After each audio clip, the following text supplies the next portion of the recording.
अस्सलामुअलैकुम भाईजान, की हाल है? ठीक हो? सेहत भी ठीक है भाईजान।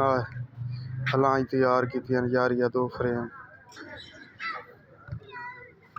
जिस भाई ਨੂੰ चाहिए मैंने रबता कर सकता है। न्यू अल मदीना इंडस्ट्री ठट्टा हरियां।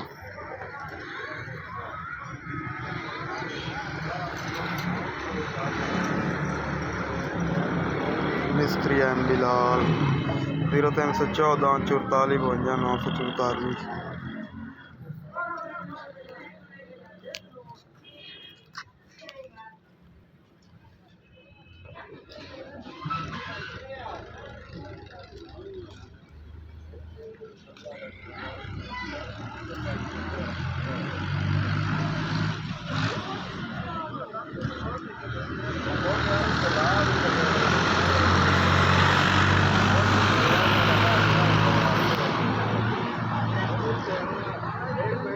एकदम तो बंदा ला जाना।